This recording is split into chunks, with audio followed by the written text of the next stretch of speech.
Buenos días, amigos y amigas. Qué gusto, como siempre, qué placer saludarlos desde la costa este de los Estados Unidos y también desde Bolivia en simultáneo, aquí y allá.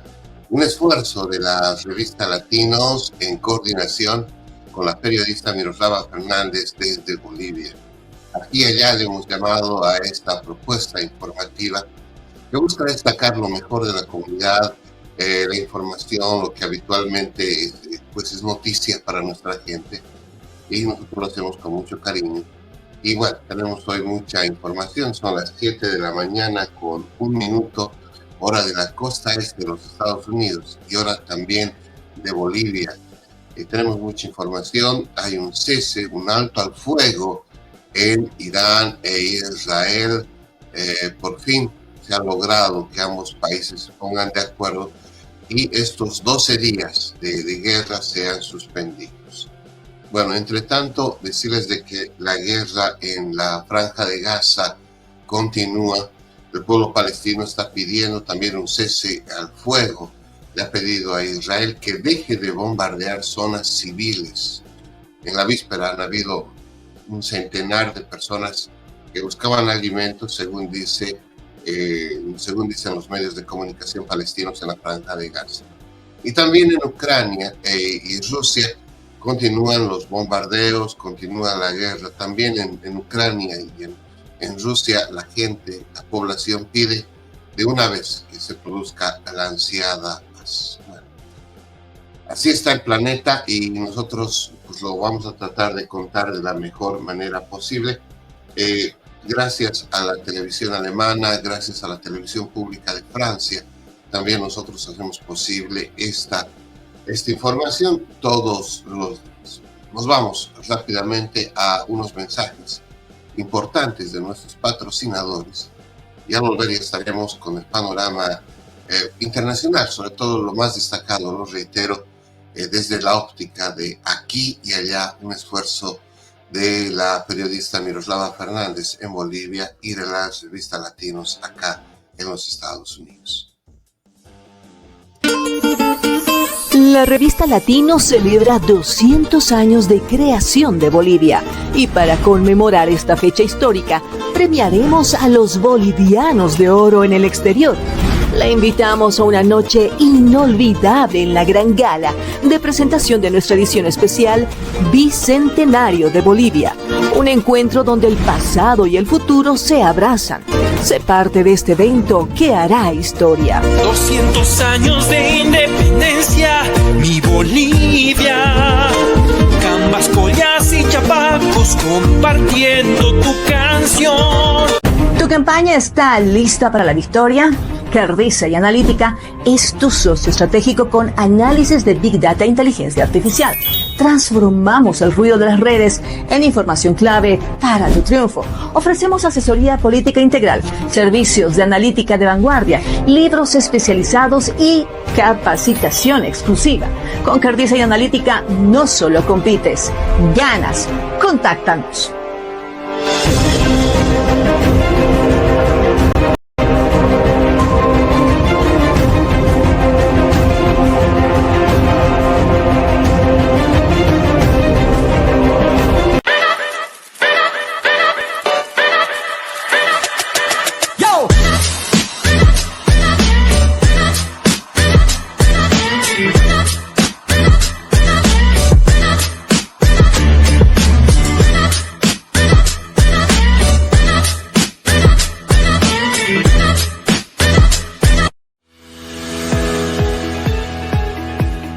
Latinos, el país que construimos, busca destacar lo mejor de la comunidad hispana en Estados Unidos y el mundo.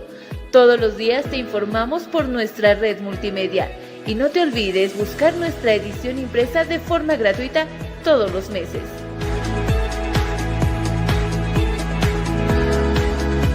Latinos, el país que construimos.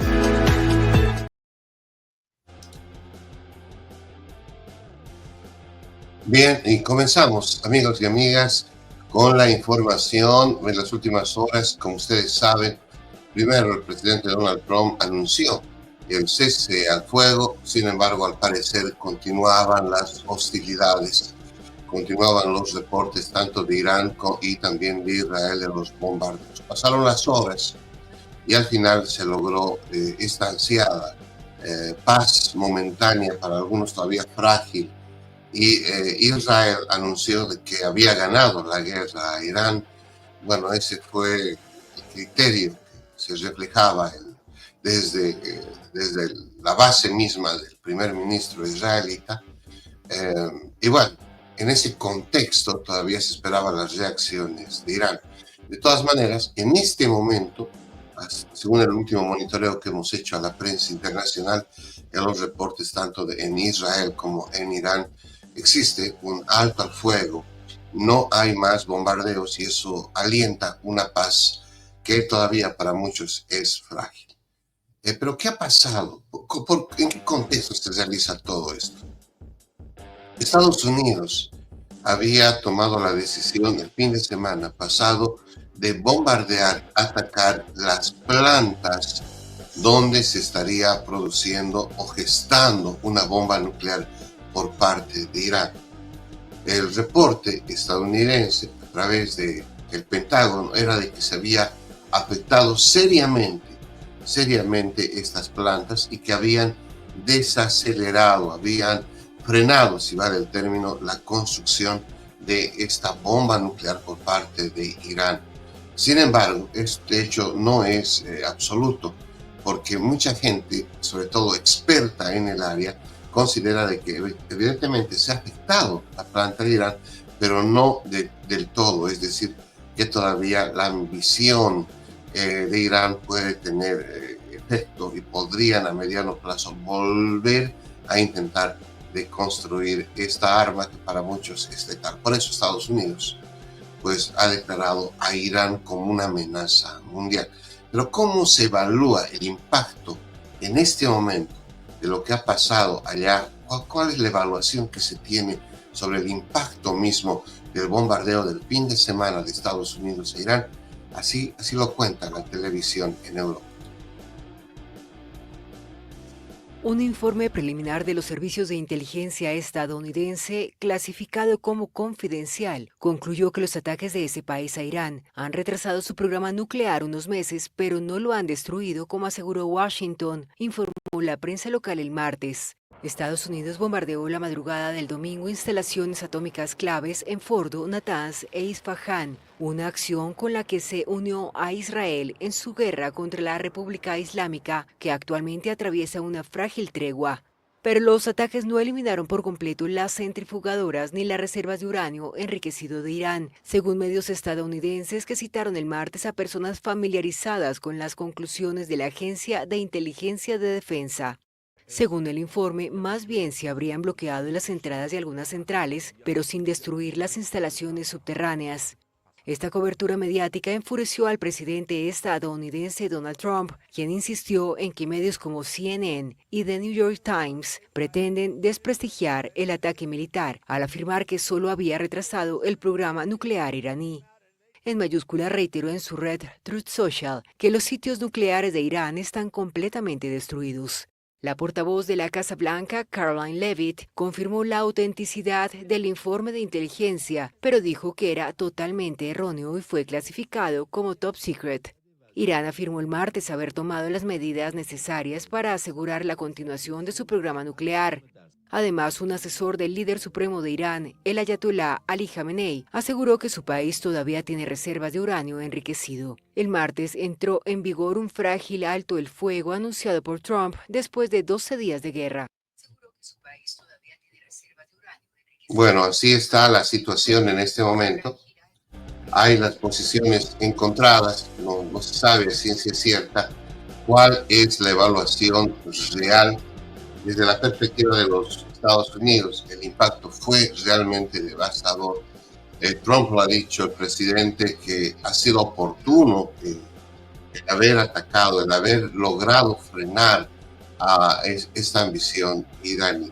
Sin embargo, hay la contraposición, obviamente la oposición política, la oposición al presidente que lo critica. Es más, en las últimas horas se ha hablado de un juicio contra el presidente Trump en el Capitolio, lo cual ha sido prácticamente descartado por muchos elementos que pues ha justificado la administración Trump y obviamente la decisión que ha tomado para atacar Irán. De todas maneras, en la política interna, Trump seguirá dando que hablar, pero en el mundo, en el planeta, todavía se esperará qué va a pasar con Irán respecto justamente a la ambición de tener esta planta nuclear para muchos, no solamente con fines domésticos, es decir, para generar energía para la industria, para el desarrollo iraní, sino que tiene en el fondo el propósito de crear esta arma mortífera atómica, y es por eso que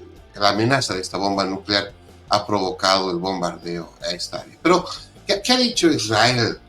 Israel ayer, al finalizar la jornada, publicaba esto y batía palmas, decía que habían ganado la guerra, que habían logrado frenar, aplacar el ataque iraní. Así lo decía el primer ministro de Israel sobre la evaluación que él tenía respecto a la guerra. Hemos logrado una victoria histórica y esta victoria permanecerá grabada en la memoria para las generaciones venideras. Hemos neutralizado dos amenazas existenciales inmediatas que se cernían sobre nosotros, la amenaza de exterminación por bombas nucleares y la amenaza de exterminación por 20.000 misiles balísticos. Si no hubiéramos actuado ahora, el Estado de Israel pronto habría enfrentado el peligro de la aniquilación. Bueno, ahí pues prácticamente Israel asegura que ha frenado esta amenaza, ¿no? Ese es el contexto. Y obviamente Benjamin Netanyahu, el primer ministro, ha felicitado a Estados Unidos por su intervención, por su apoyo y todo lo que hemos visto en las últimas horas. Pero, ¿qué ha pasado? Trump ha estado también de viaje y la OTAN ha recibido justamente un pedido en Europa. Ellos se reunieron y el presidente Trump ha pedido más recursos al tratado de la OTAN en defensa. Veamos lo que pasó también ayer a propósito de este contexto de guerra y lo que se está viviendo. Rodeada de conflictos, la OTAN se dispone a oficializar el drástico aumento del gasto en defensa exigido por el presidente norteamericano Donald Trump, quien arremetió el martes contra la negativa de España de cumplir con el objetivo de invertir un 5% de su PIB. Luego de anunciar el alto el fuego entre Irán e Israel de camino a La Haya, donde participó en el banquete ofrecido por el rey Guillermo Alejandro de Países Bajos a los 32 líderes de la alianza, Trump aprovechó para presionar a sus socios europeos donde más duele, con el artículo 5 del Tratado de Washington que obliga a toda la alianza a defender a un país miembro en caso de ataque. Estoy comprometido con salvar vidas, estoy comprometido con la vida y la seguridad, y le daré una definición exacta cuando llegue allí. Simplemente no quiero hacerlo desde la parte trasera de un avión. Estados Unidos, que aportó en 2024 el 62% del total del gasto en defensa de la OTAN, exige que los miembros europeos y Canadá aumenten su inversión en el sector al 5% del PIB nacional. De lo contrario, amenaza con no asistir en caso de agresión a los que considera como malos pagadores, además de reducir su presencia militar en un continente amenazado por la invasión rusa de Ucrania. Sin embargo, el presidente del gobierno español, Pedro Sánchez, cuyos socios de gobierno son reacios a un mayor gasto en defensa, afirmó el domingo que su país gastará un 2,1%. Para allanar el terreno en este proceso dependiente de consensos, presupuestos y aprobaciones parlamentarias, se espera que para el 2035 se haya logrado el objetivo del 5% bajo dos premisas. La primera es un 3,5% de gasto militar en sentido estricto, a la que se suma un 1,5% de inversión en ámbitos como ciberseguridad, infraestructuras y protección de fronteras, de utilidad tanto civil como militar. Hoy me complace anunciar que la OTAN ya ha añadido $1 trillón adicionales en gastos de defensa durante la última década. Señor presidente, querido Donald, eso es gracias a que usted nos ha presionado, y mañana construiremos sobre esa base y añadiremos trillones más en gastos de defensa, porque necesitamos hacerlo. La situación de Ucrania es la otra clave de esta cumbre. Trump y Zelensky deberían entrevistarse el miércoles en La Haya. Aunque los organizadores no incluyeron al líder ucraniano en la sesión plenaria del miércoles, los líderes europeos y el propio secretario general de la OTAN, Mark Rutte, le dieron espacio a Zelensky en un evento lateral sobre industria de defensa.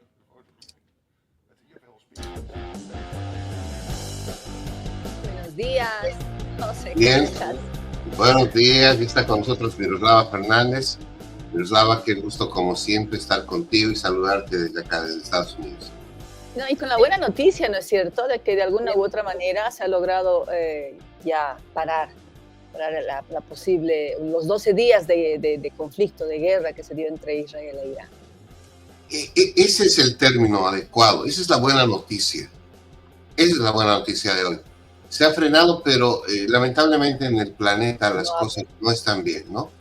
Veíamos ahí que la OTAN está destinando 5%, ha ratificado que el 5% del Producto Interno Bruto tiene que estar destinado a defensa, es decir, a armas.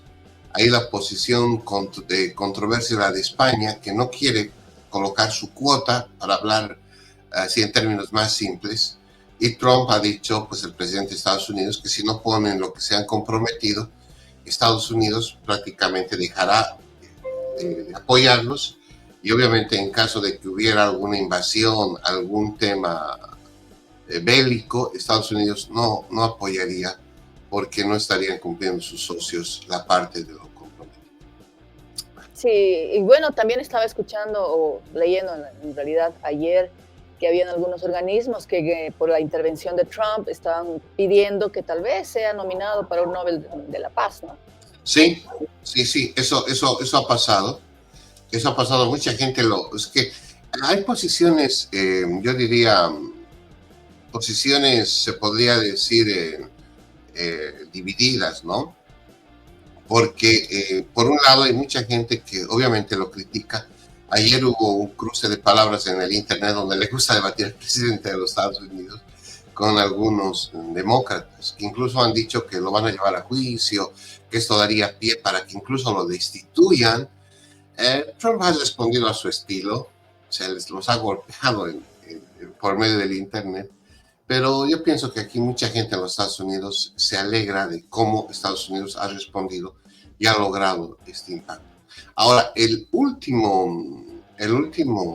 última encuesta de popularidad lo declara al presidente por debajo del 46% de aceptación de la gente, ¿no? Sobre todo por el tema de economía, de política y de inmigración.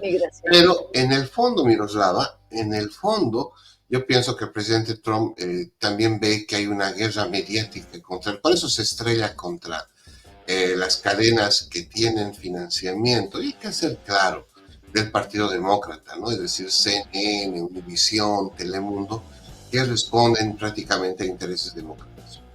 A mí lo que me pareció muy interesante en Estados Unidos es, ¿no es cierto?, ya la posición, digamos, definida. Existir solamente dos frentes, cosa que no existe en muchos países latinoamericanos. Tenemos en elecciones incluso 7, 8, 10, 15 partidos políticos.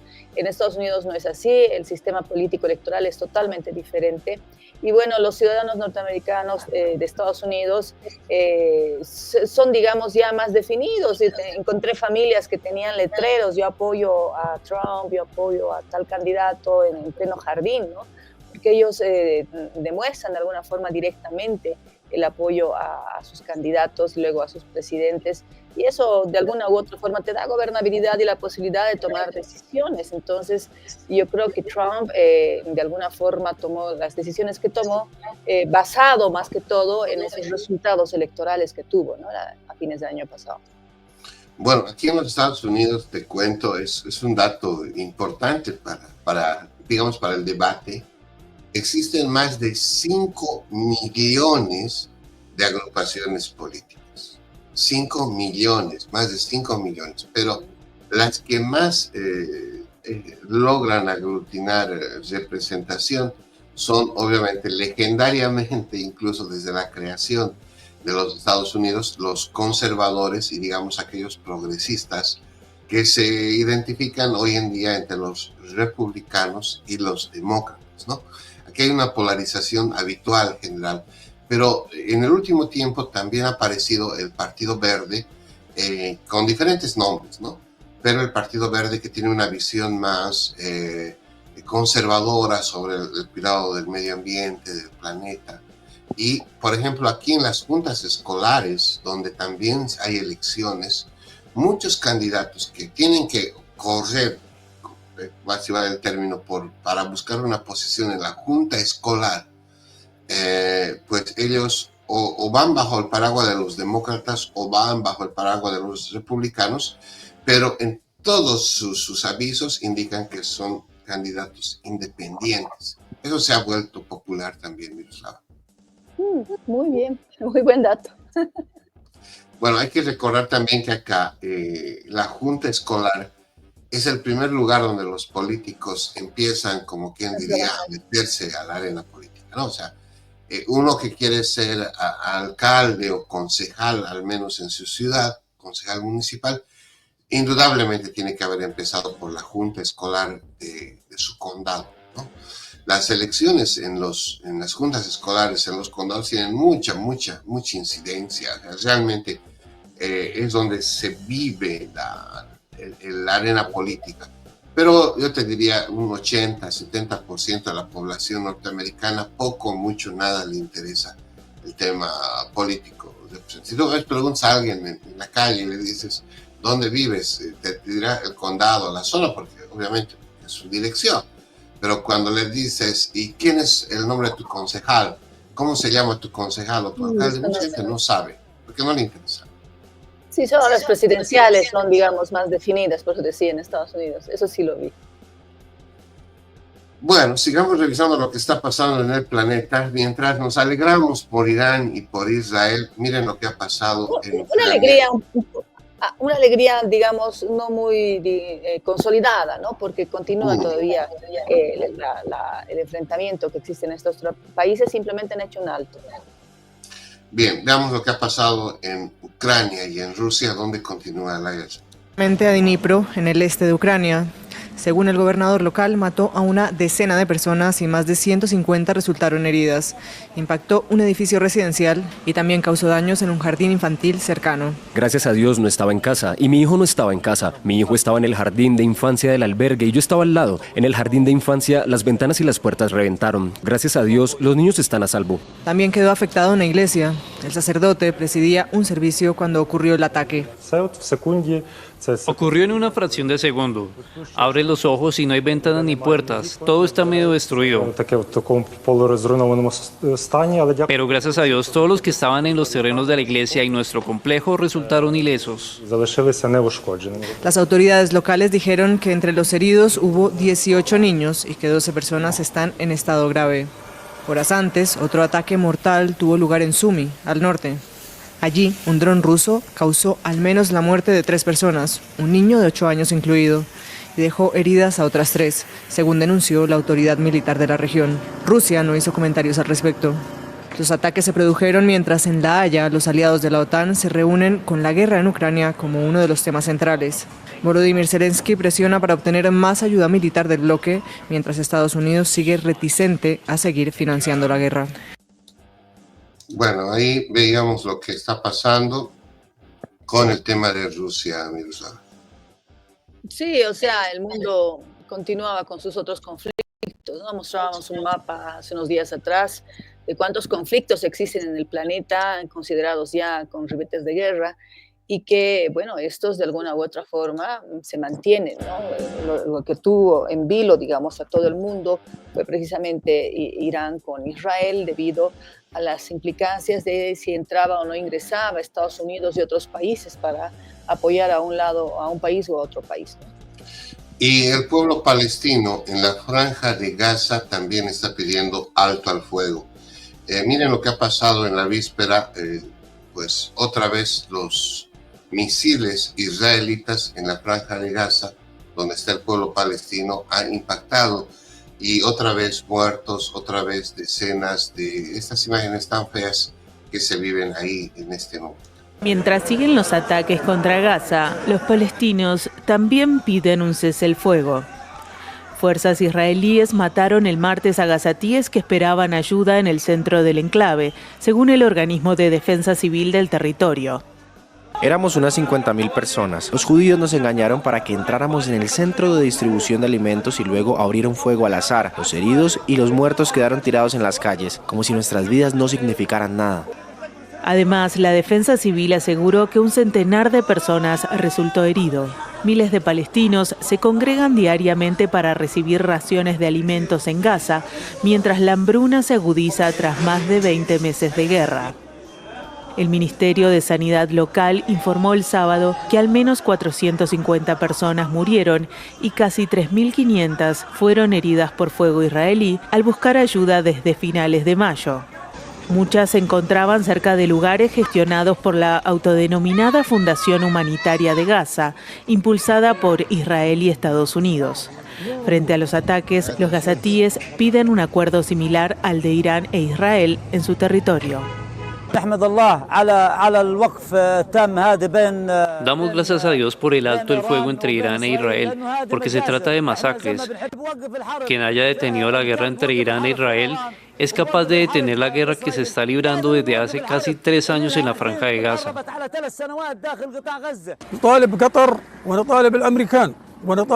Pedimos a Qatar y a los estadounidenses y pedimos a Occidente específicamente un alto el fuego en Gaza y que nos integren en este alto el fuego para que este crimen y esta tragedia terminen. Esta tragedia no ha sido igualada a lo largo de la historia de la humanidad. Nada como esto ha sucedido históricamente. Les pedimos misericordia y que detengan la destrucción y el sufrimiento. La Autoridad Nacional Palestina hizo el mismo pedido para Gaza. Sin embargo, Irán e Israel se acusan de haber violado el compromiso, algo que por el momento expone la precariedad del acuerdo. Ataques. Bien, así está el pedido. Piden que se los incorpore. No, y además que todavía siguen existiendo, digamos, en las redes sociales denuncias, ¿no? Del hecho del hambre. Tú puedes ver ahí a las personas, están casi a piel y hueso. Eso se puede ver en las imágenes, es claro, Sí, desde la comida, que el provisionarse de alimentos en Gaza es una tarea muy compleja para las familias, para los ciudadanos allá, y es obvio, ¿no?, lo que estamos observando, la situación que se vive en Gaza. Estas denuncias incluso hablan de que cuando ellos intentan recabar comida cerca a los límites, son asesinados, disparan contra ellos. Entonces es muy complejo. Esto se mantiene todavía en este lado de Medio Oriente. Y a propósito de lo que tú dices, hay esta nota que habla justamente de los centros de abastecimiento. Ahora hay temor de llegar hasta estos lugares para recoger algo de comida, porque se están realizando bombardeos, dicen, en estas áreas. Veamos un poco lo que dice esta nota también. La Defensa Civil de la Franja de Gaza anunció el martes que cerca de medio centenar de personas que esperaban recibir ayuda humanitaria fueron abatidas y decenas más resultaron heridas por disparos israelíes cerca de centros de distribución en el territorio palestino. Un paramédico entrevistado en el Hospital Nasser de Gaza afirmó que el 60% de los heridos trasladados al hospital de campaña de la Cruz Roja está en estado grave y la mayoría va a morir, y aconsejó a la población que no acuda a los centros de ayuda. Todos los días nos enfrentamos a este escenario: mártires, heridos y cifras insoportables. Los hospitales no pueden atender el número de víctimas que llegan. Debido a las restricciones impuestas a la prensa en el territorio palestino y a las dificultades de acceso, no se pudo verificar de manera independiente la información suministrada por Defensa Civil. Israel impuso a principios de marzo un bloqueo humanitario al territorio, parcialmente aliviado a finales de mayo, que provocó gravísimas penurias de alimentos, medicamentos y otros bienes esenciales. La Fundación Humanitaria de Gaza, un organismo con financiación opaca respaldada por Estados Unidos e Israel, gestiona 4 centros de distribución de comida en Gaza, sobre todo en los sectores donde tuvieron lugar los disparos el martes. Miles de personas acuden allí cada día con la esperanza de recibir alimentos, según periodistas de la AFP, pero los repartos dan lugar a menudo a escenas caóticas. La guerra de Gaza se desencadenó el 7 de octubre de 2023 con un ataque de Hamás contra Israel que causó la muerte de 1.219 personas, la mayoría civiles, según un recuento basado en datos oficiales israelíes.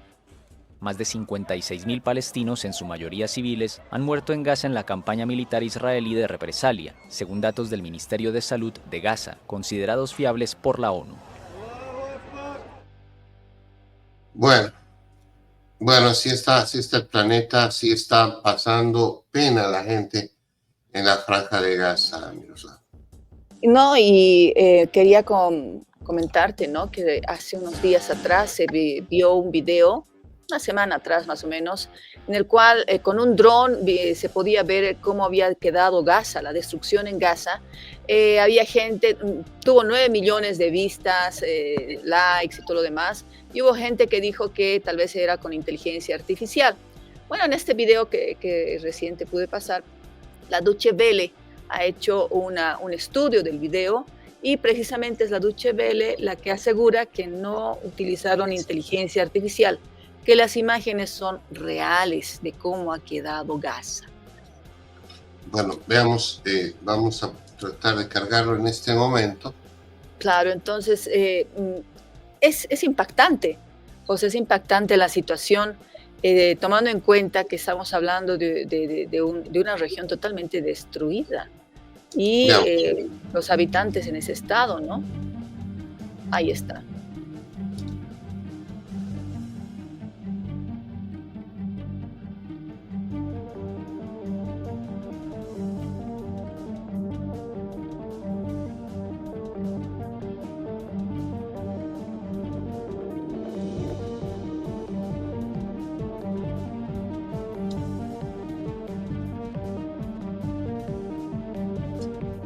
Imágenes de la Deutsche Welle a propósito de la franja de Gaza y cómo la destrucción. Mira, cuando te hablo de la televisión, el último reporte que vimos de la televisión de Alemania, 54.000 personas fallecidas en este tiempo. O sea, es realmente una tragedia mundial, ¿no? O sea, no puedes estar sensible ante estos hechos.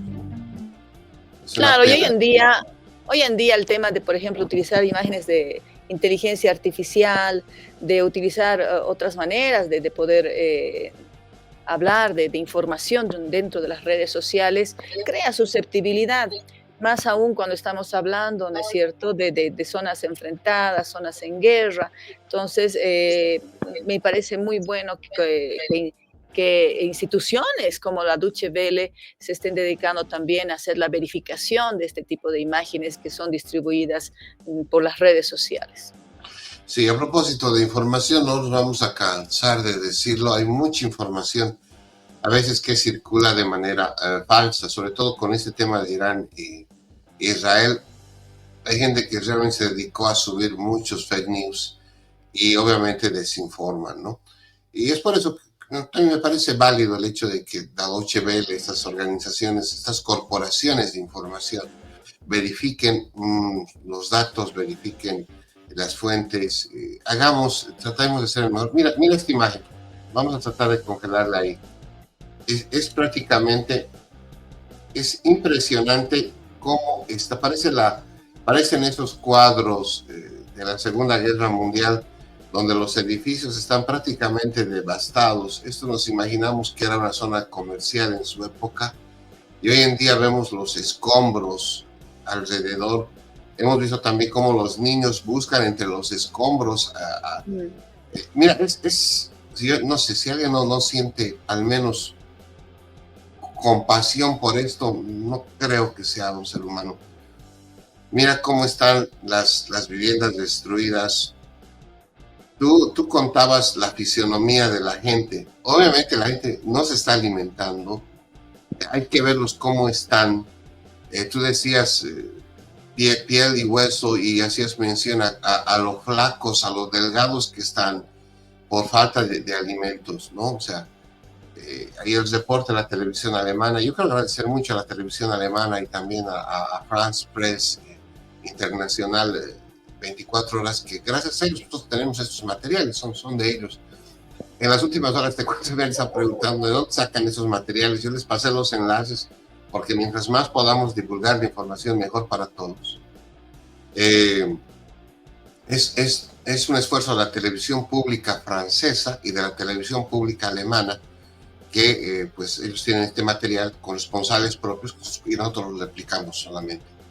Pero mira cómo la gente va ahí con su bidón, buscando, me imagino, agua. Qué pena lo que está pasando en la Franja de Gaza. Bueno, pasemos de estas noticias. Tenemos material también que está sucediendo en Bolivia. Ayer tú me mandabas una información a media mañana, creo, o en la tarde, a primera hora me hablabas de una emergencia nacional que en Bolivia se declaró a raíz justamente del sarampión. ¿Cómo fue esto? ¿Qué es lo que ha pasado en nuestra querida Bolivia, Miroslava?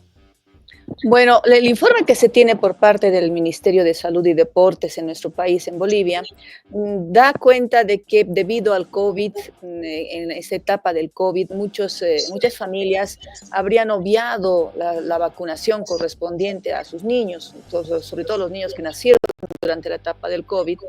Y bueno, esto se redujo la cobertura de vacunación a casi un 30% en todo el país. Bueno, ellos aducen eso, ¿no?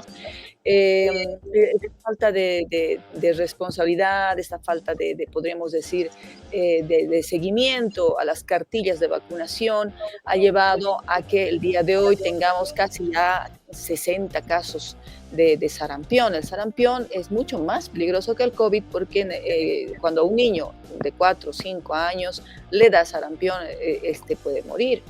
Es por esa razón, debido a que el sarampión es contagioso, han determinado el día de ayer declarar mediante decreto una emergencia nacional. El presidente también lo decía, y van a implementar incluso unas campañas más fuertes, más aguerridas para poder dotar de esta vacuna a estos niños, ya que generalmente la población vulnerable son los menores, ¿no?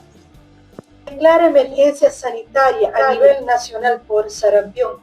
A solicitud del Consejo Nacional Estratégico para Emergencias Sanitarias, realizada por resolución 001 de 2025 del 23 de junio de 2025, y en el marco de lo establecido en el artículo 6 de la Ley 1359 del 17 de febrero del 2021, Ley de Emergencia Sanitaria.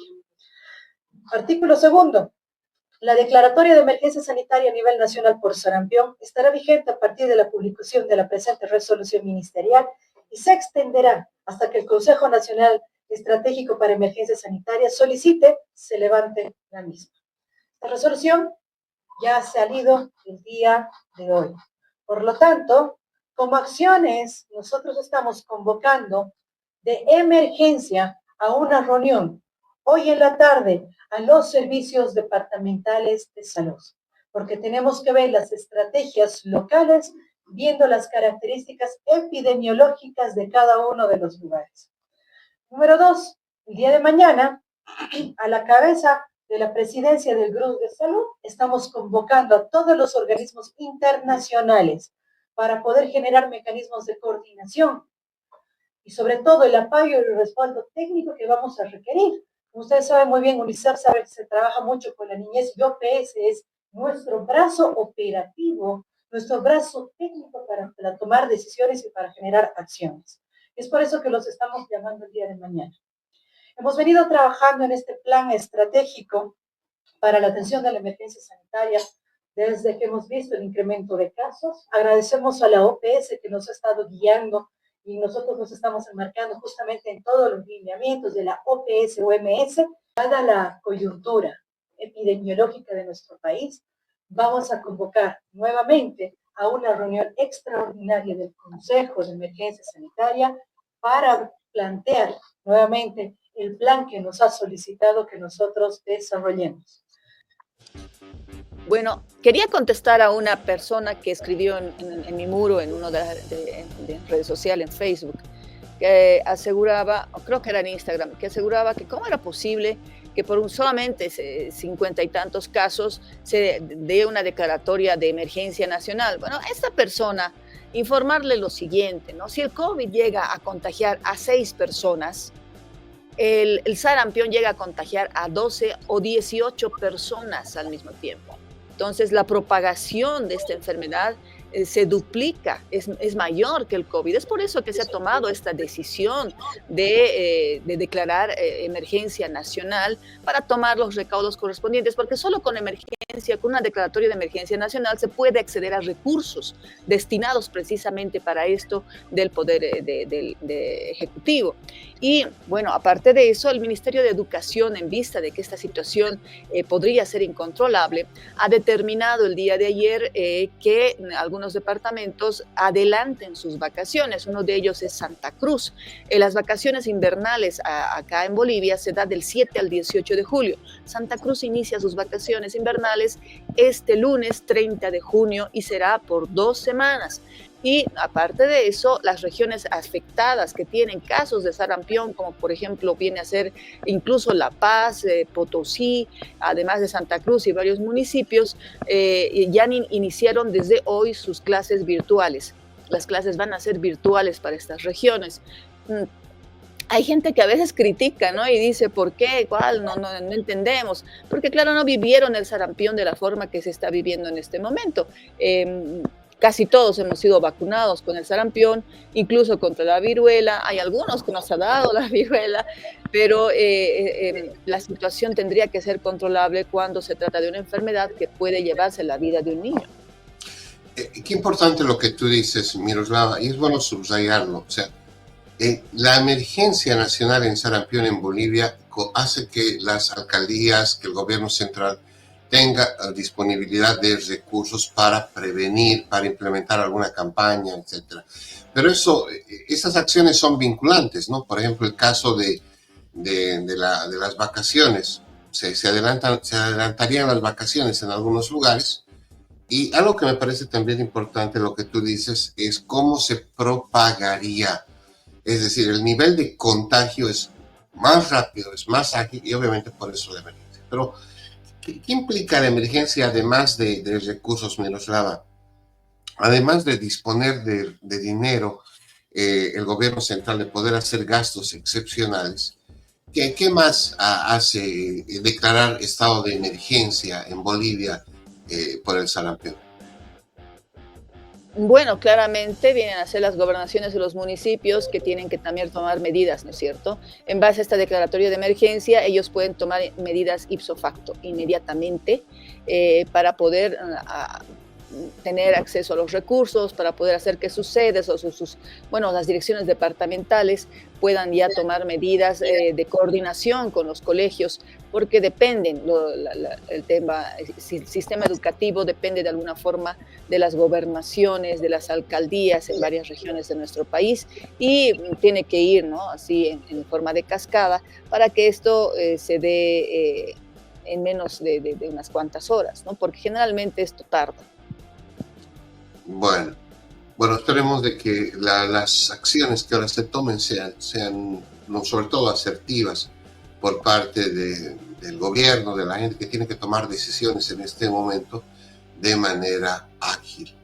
Bueno, lo del COVID ha enseñado a todo el mundo de que tenemos que tomar en cuenta el tema de las epidemias, de las pandemias, a la diferencia que es una epidemia, una pandemia, en fin, son cosas que hemos aprendido y que pues no sabíamos, y el COVID nos trae a la mente que tenemos que ser más responsables, sobre todo a la hora de pues tratar de tener un mejor planeta, una mejor sociedad.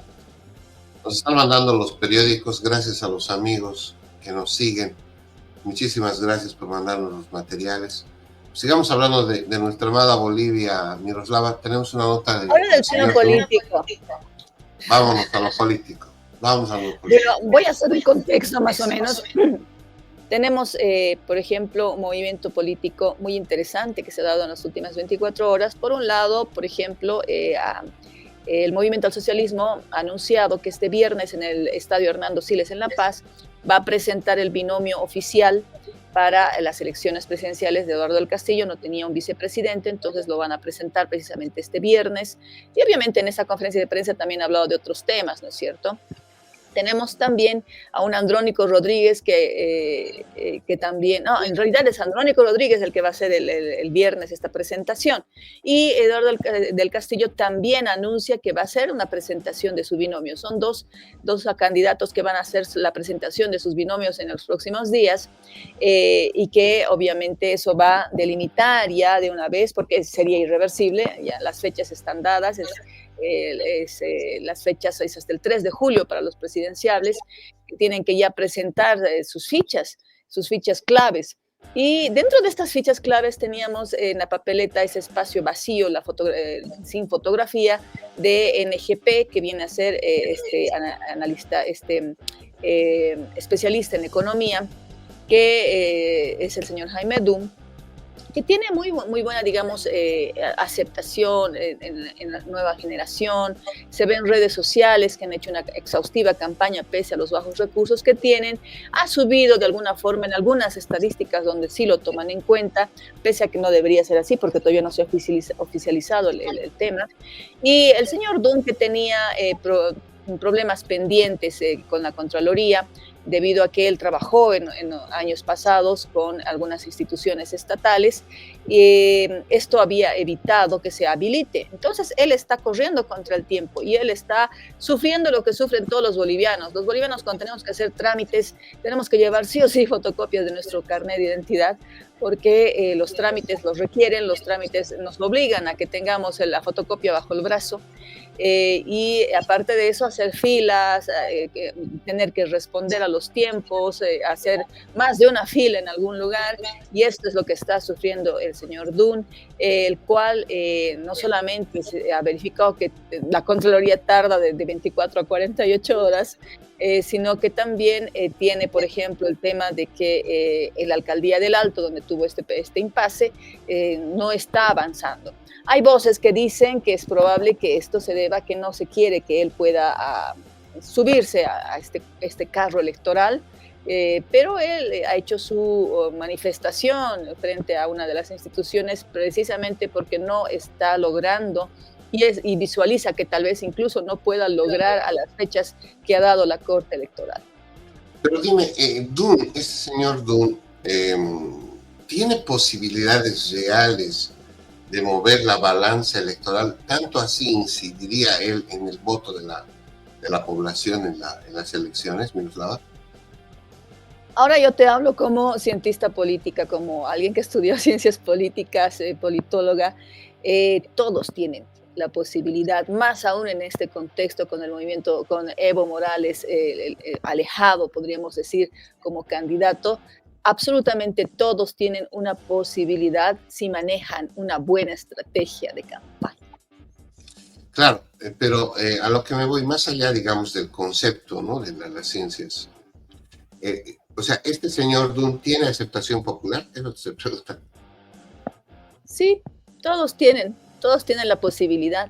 No existe alguien que tenga más del 20% en las encuestas, así que todos tienen posibilidad. Bueno, entonces que se apuren en llevar las fotocopias, los papeles y pues se lance a la arena política. Ojalá pueda capitalizar el voto tan disperso que está en nuestro país. Bueno, a propósito, tenemos esta nota, ¿no?, del señor Dum. Veamos lo que él decía, vamos. Los requisitos que se le solicite del tribunal al nuevo candidato, esta es la única que le falta, la solvencia. Es la única que falta hace más de un mes. Y estamos esperando eso. Y entendemos que hay una institución del Estado que no puede hacer su trabajo porque la Contraloría lo único que hace es registrar la información que le dan otras entidades. Entonces, hacer tantas entidades, pues se necesita que todas se pronuncien. Ahora, son casos de muchos años. Exactamente, son de muchos años. Bueno, ¿por qué están ahí? ¿Por qué ahora? Bueno, ahí está. Está bien. Hay que hacer lo que se tenga que hacer. Pero la cosa es que se haga. Que no se quede todo dormido en algún lugar. Ahora, ¿qué hacemos? El plazo vence mañana. ¿Es un hecho que no va a estar entonces en la fotografía, en la papeleta? No podemos decir que sí ni no, porque el plazo, otra vez, el plazo, que es otro tema, que obviamente estamos evaluando con mucho cuidado y detenimiento. El tema es que el plazo oficial es el 3 de julio para la situación como la mía. Sí. Hay diferentes plazos para diferentes casos, tengan cuidado con eso. Entonces hay fotografías que se tienen que presentar hacia cierto plazo para cierto grupo de candidatos y otros para otros plazos. Entonces nosotros entendemos que estamos en el plazo del 3 de julio. Sin embargo, queremos cumplir con el plazo del día de mañana. Si el día de mañana no se cumple, sí se nos ha hecho conocer que puede haber riesgo en el tema de la fotografía. Bueno, legalmente vamos a tomar las medidas en coordinación con las instituciones del Estado que sean necesarias para que se pueda corregir ese hecho. Ahora te hablo como ciudadana.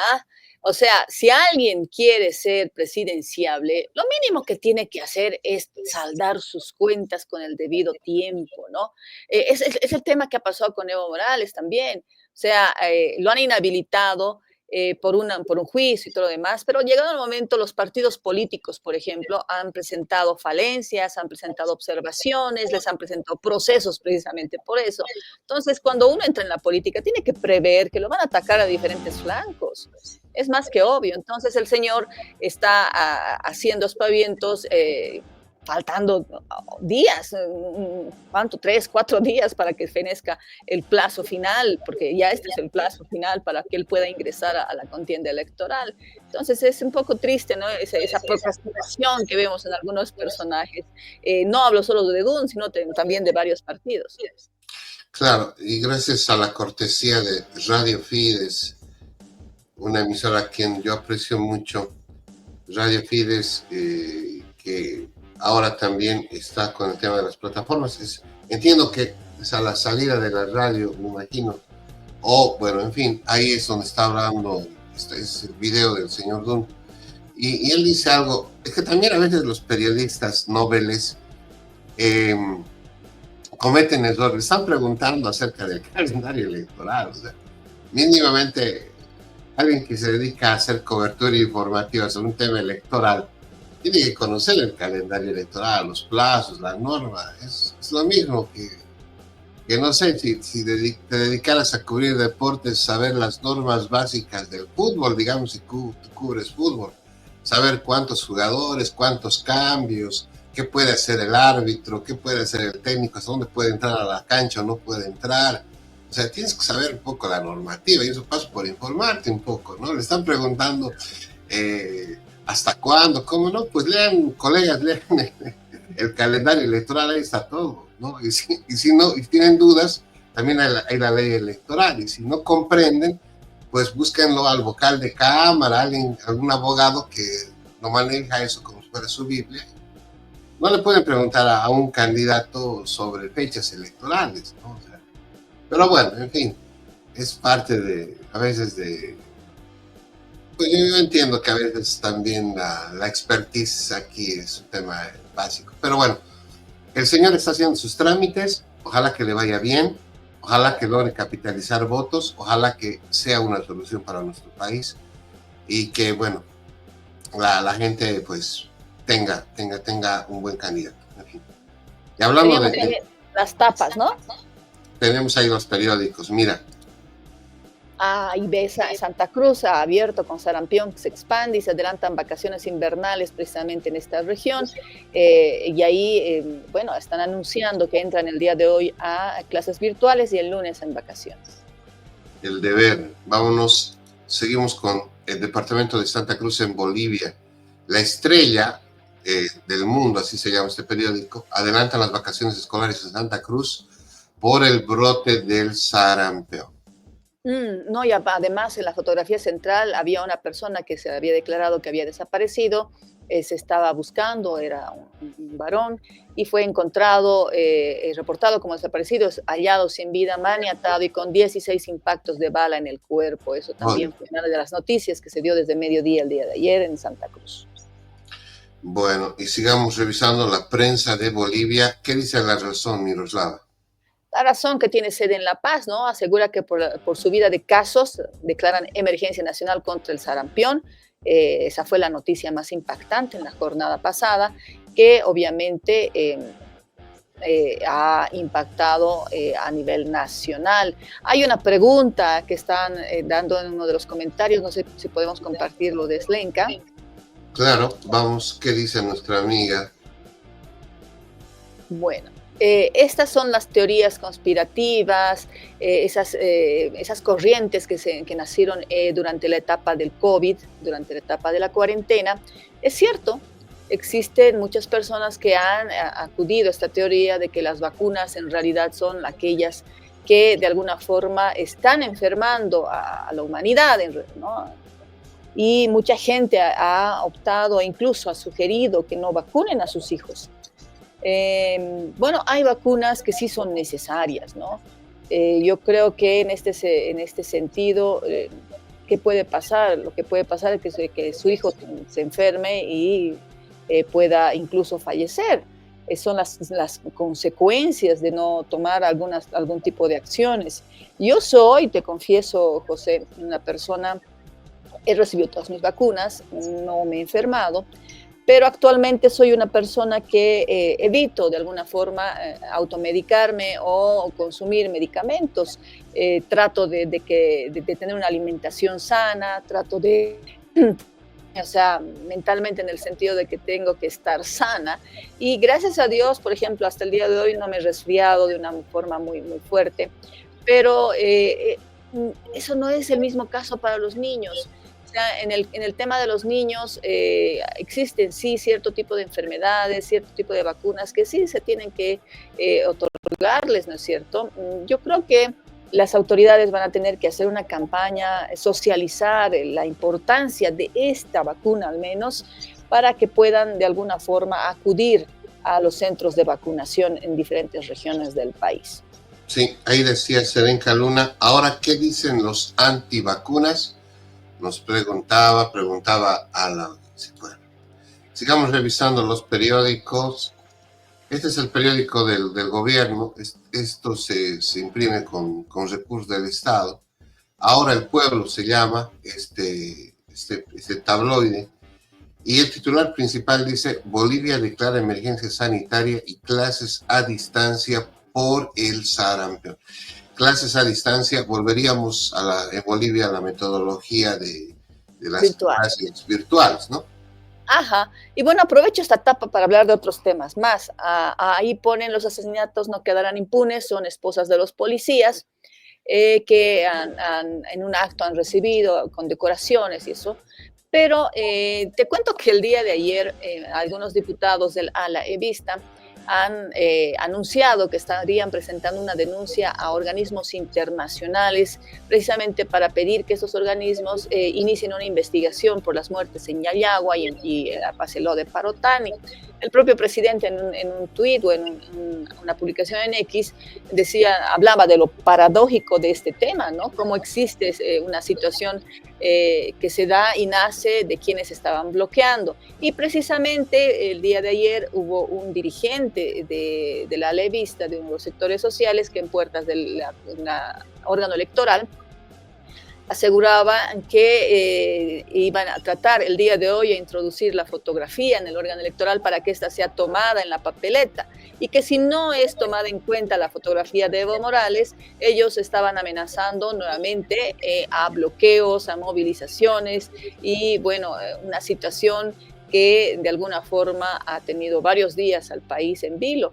Entonces, más o menos, esa es la situación por el lado de la alevista. Incluso teníamos voces de que posiblemente estaba ya hablando con partidos políticos, lo decía el senador Loza, tienen que cumplir con su militancia, ¿no? Y que existen muchas personas que han quedado en el aire, dirigentes por parte del lado evista, que tenían que de alguna forma seguramente ser candidatos para diputados o senadores, y al verse sin candidato presidencial ni partido político, quedaron en el aire. Entonces, para saldar este tema, Evo Morales se ha acercado a algunos partidos políticos, se habla por lo menos de unos dos, uno es UCS con su alianza, y el otro vendría a ser Morena, que es el partido nuevo de la actual alcaldesa Eva Copa. Se hablaba de acercamientos, de que iban a firmar la alianza. Sin embargo, en horas de la tarde Ha habido un trascendido del cual asegura que Evo Morales estaba no solo solicitando espacios para diputados y senadores, sino también el espacio para el candidato presidencial.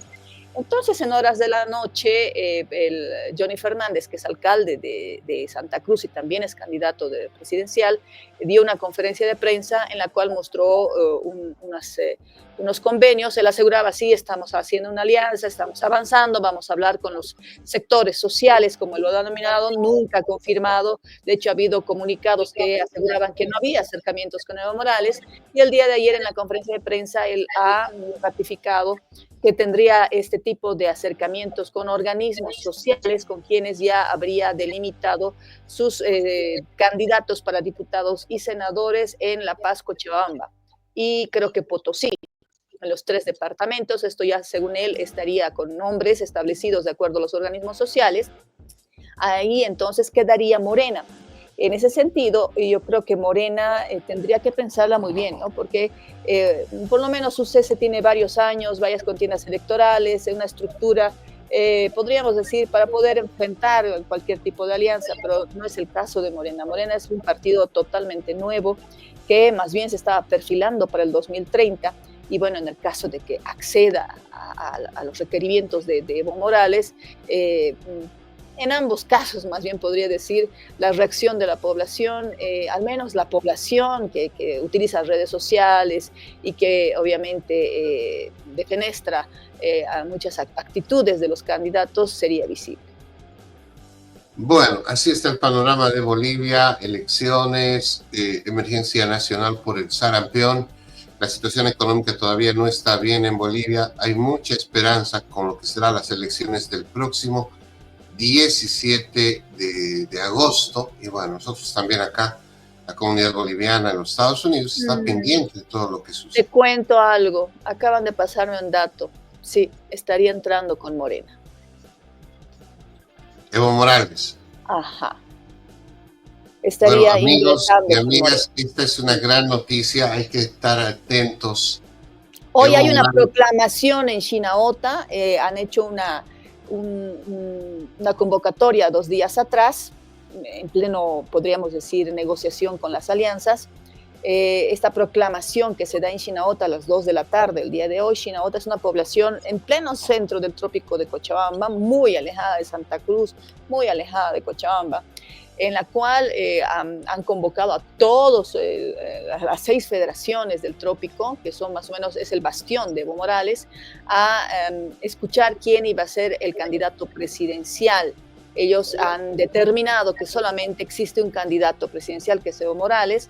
Entonces vamos a esperar con paciencia hasta las 2 de la tarde, porque acaban de informar de que se habría ya consolidado esta alianza con Morena, pero habría que verificar quién es, sí, con Eva Copa, hay que verificar quién es el candidato presidencial. De esta forma, con esta primicia estaríamos cerrando el programa el día de hoy. Wow. Bueno, si se da la información, Miroslava, te pido que nos mandes el report, sería fantástico publicarlo, porque Evo Morales no se resiste y sería candidato, amigos y amigas, a través de Morena, del partido de la alcaldesa de la ciudad de El Alto. Bueno, nos vamos, gracias por seguirnos, gracias por compartir nuestras transmisiones. Estamos muy contentos por toda la gran aceptación que hemos tenido en estas semanas. Hasta mañana, Miroslava. Hasta mañana y pasen una muy linda jornada de este miércoles, en el ombligo de la semana. Hay que pasarla muy bien, tener muy buenas energías y bueno, esperar que realmente vengan mejores cosas para todos nosotros. La revista Latino celebra 200 años de creación de Bolivia y para conmemorar esta fecha histórica premiaremos a los bolivianos de oro en el exterior. La invitamos a una noche inolvidable en la gran gala de presentación de nuestra edición especial Bicentenario de Bolivia. Un encuentro donde el pasado y el futuro se abrazan. Sé parte de este evento que hará historia. 200 años de independencia, mi Bolivia. Cambas, collas y chapacos compartiendo tu canción. ¿Tu campaña está lista para la victoria? Cardiza y Analítica es tu socio estratégico con análisis de Big Data e inteligencia artificial. Transformamos el ruido de las redes en información clave para tu triunfo. Ofrecemos asesoría política integral, servicios de analítica de vanguardia, libros especializados y capacitación exclusiva. Con Cardiza y Analítica no solo compites, ganas. Contáctanos.